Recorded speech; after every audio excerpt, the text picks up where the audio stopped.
Meus amados e amadas de Deus, hoje, nesta sexta-feira, nós vamos retomar o Evangelho, novamente o Evangelho de Lucas, no seu capítulo 9, dos versículos 18 até o 22.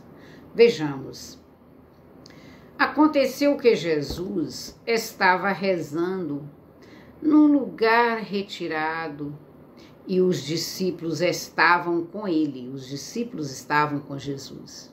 Então Jesus perguntou-lhes, olha o que Jesus perguntou-lhes.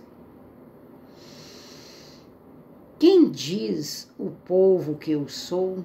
Eles responderam, uns dizem que és João Batista, outros que és Elias, mas outros acham que és algum dos antigos profetas que ressuscitou. Mas Jesus perguntou, e vós, quem dizeis que eu sou? Pedro respondeu, o Cristo de Deus. Mas Jesus proibiu-lhes severamente que contassem isso a alguém. E acrescentou, o Filho do Homem deve sofrer muito, ser rejeitado pelos anciãos, pelos sumos sacerdotes e pelos doutores da lei. Deve ser morto e ressuscitar no terceiro dia.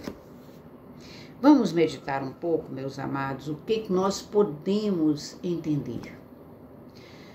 Glorificado seja o nome de nosso Senhor e Salvador Jesus Cristo. Peçamos ao Espírito Santo agora para que nós possamos entender melhor estas palavras do Evangelho hoje de Lucas.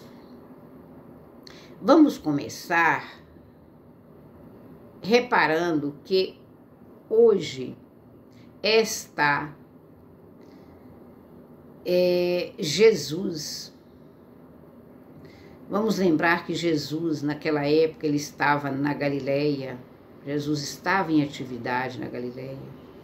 Essa conversa de Jesus com seus discípulos, vamos pensar bem, ela equivale a uma avaliação de todo o trabalho feito por Jesus, desde que ele retornou do batismo do Jordão.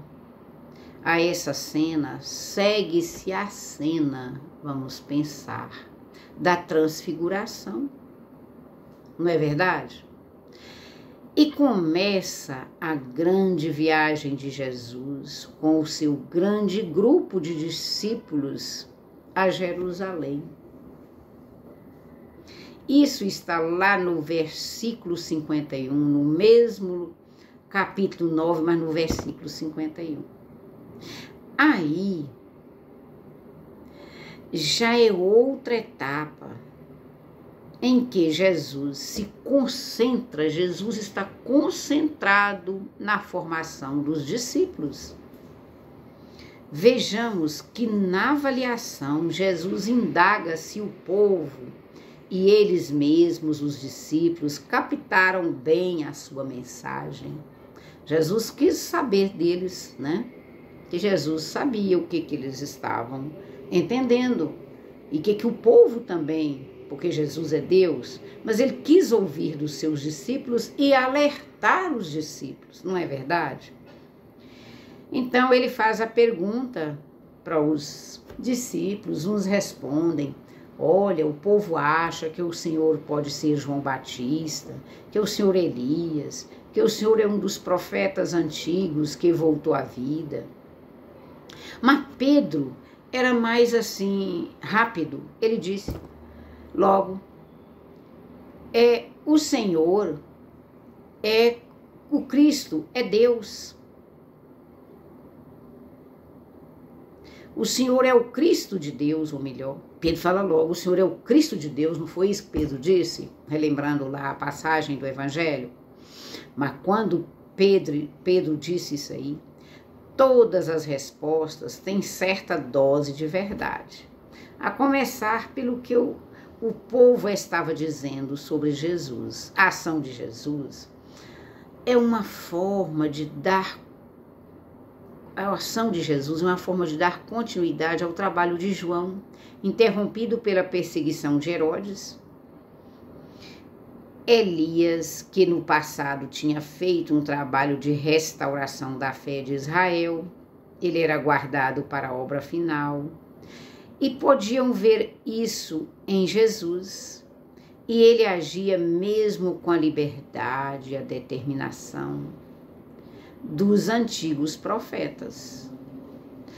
Mas os discípulos, representados por Pedro, o tinham compreendido melhor.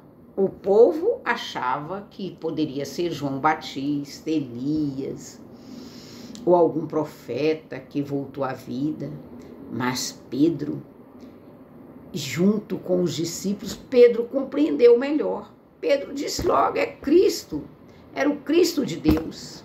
Oh, glória a Deus! Cristo é uma palavra grega que equivale à palavra Messias do hebraico. Ou seja, Cristo é o Messias de Deus. Meus amados e amadas, a nossa reflexão, vocês podem acompanhar aí, que o que eu disse a vocês é exatamente o que relata o Evangelho. Nós fizemos esta reflexão para podermos discernir melhor o que se passou naquele momento. Amados e amadas de Deus, vamos permanecer em fé, na fé. Vamos permanecer firmes na palavra de Deus, junto de Jesus, dos ensinamentos de Jesus, nosso Cristo, que é o Messias, que Jesus é o Messias, ele veio anunciar o reino de Deus e vamos viver esse reino. O meu abraço a todos e até o próximo, com o poder de Deus.